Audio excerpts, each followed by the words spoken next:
Assalamualaikum warahmatullahi wabarakatuh. Perkenalkan, nama saya Nur Aini Sulistiawati. Kami dari kelompok 1 kelas DKVA angkatan 2022. Saya akan membawakan materi pertemuan ke-13 yaitu gaya tipografi internasional. Gaya tipografi internasional atau dikenal juga sebagai gaya desain Swiss adalah gaya desain grafis yang muncul di Swiss dan Jerman pada tahun 1950-an. Gaya tipografi internasional dikenal karena desainnya yang menekankan kejelasan objektif melalui penggunaan grid komposisi dan tipografi sans serif sebagai bahan atau elemen desain utama. Istilah gaya tipografi internasional muncul karena adanya ketergantungan yang kuat pada elemen tipografi.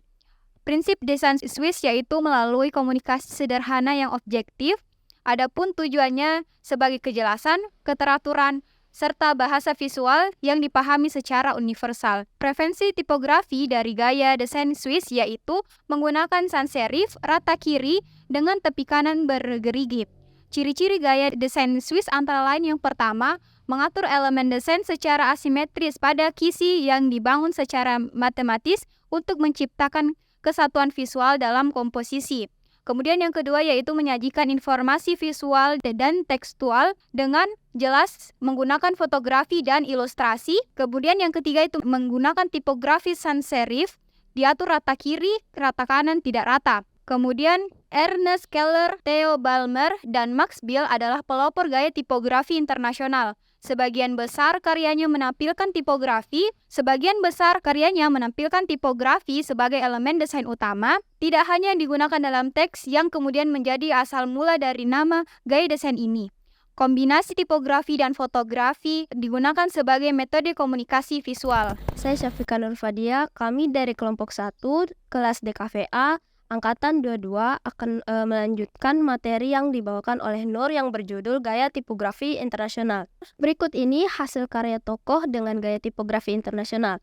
1. Karya poster, yaitu tokohnya Ernest Keller dengan karya poster untuk Museum Breitbart. 2. Theo Balmer dengan karya poster untuk pameran profesi kantor di tahun 1928. 2. Poster untuk pameran keliling standar industri. 3. Poster pameran di tahun 1929. 3. Max Bill dengan karya poster pameran di tahun 1945.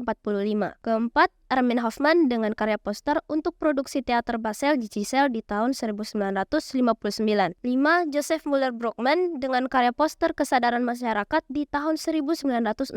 Karya publication Anthony Frosthaug dengan karya penutup untuk buletin triwulanan di tahun 1958. 2.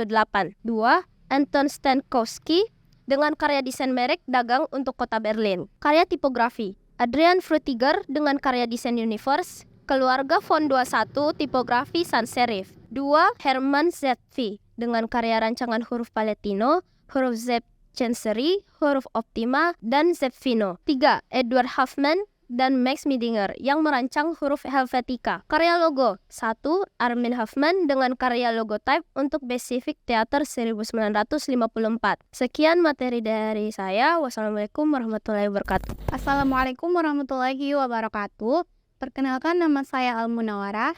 Kami dari kelompok 1 kelas DKVA angkatan 2022. Saya akan membawakan materi pertemuan ke-14 dengan judul Identitas Perusahaan dan Sistem Visual. Desain mempunyai peran dalam pembentukan identitas perusahaan dengan citra visual. Maka sejak tahun 1700-an sudah dimulai dikenal simbol dagang dan stempel untuk produk dagang dengan adanya perubahan atau revolusi industri dan untuk pengembangan pemasaran serta produk-produk baru sangatlah penting atau tanda merek sebagai identitas visual dari suatu barang dagang. Identitas visual mulai marak di tahun 1950-an yang berkembang jauh melebihi gagasan awal yang hanya sebagai penanda merek atau simbol dagang. Selanjutnya, wilayah dagang pun korporasi semakin hari tidak mengenal wilayah geografi agar tidak timbul masalah dan untuk menjaga konsistensi kemudian diatasi dengan semua bentuk komunikasi dagang dalam suatu sistem.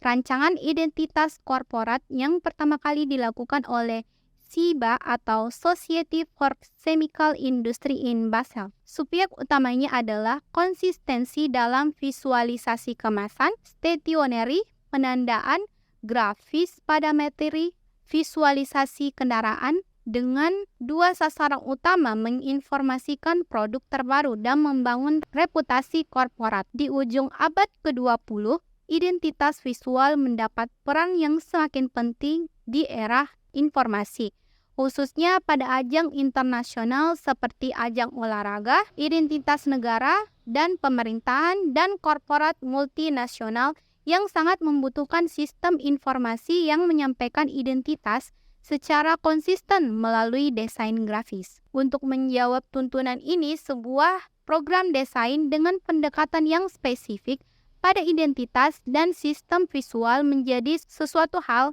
yang penting di dalam bidang desain grafis. Perkenalkan, nama saya Nur Latifah Buhari. Kami dari kelompok 1 dari kelas DKVA angkatan 2022. Pada kesempatan kali ini saya akan melanjutkan materi dari awal tentang toko dan karya terkait identitas perusahaan dan sistem visual. Pertama adalah toko Giovanni Pintori. Dia merupakan karya rancangan Legotype dan semua identitas perusahaan, jaminan untuk Olivit selama lebih dari 30 tahun. Kedua ada William Golden dengan karya desain berupa CRS. Ketiga ada George Olden, dia adalah rancangan visual siaran untuk divisi televisi. Keempat ada Lou Dorfman dengan karya penerapan desain grafis ke film dan animasi komputer dalam produksi tempat promosi. Berikut ada Herbert Mather, dia merupakan desain merek dagang untuk kereta api New Heron. Berikut ada Paul Rain, dia adalah rancangan beberapa logo perusahaan Amerika. Berikut ada Saul Bass, dia adalah merek dagang Bell Telephone System. Nomor 8 ada Muriel Cooper dengan karya rancangan buku berupa Bauhaus pada 1969. 9 ada Otto Acher, dia adalah dengan karya desain maskapai Lufthansa.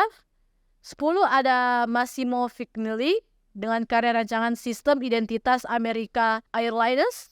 Berikut ada Roger Cook or Don Shenoksky dengan karya rancang dengan gambar atau simbol piktogram Departemen Transportasi tahun 1974. 12 ada Lance Wayman dengan karya logo dan jaminan yang dirancang dengan ke-19 Olimpiade pada tahun 1966 diadakan di Mexico City. Berikut ada Odell Acher dengan karya logo dan jaminan yang dirancang untuk Tunit pada tahun 1972 Olimpiade diadakan di Munich, Jerman. Dan terakhir adalah Pat Gorman dan Frankie Olinsky dengan karya logo Colors Forms MTV dirancang pada tahun 1985. Sekian materi dari saya. Wassalamualaikum warahmatullahi wabarakatuh.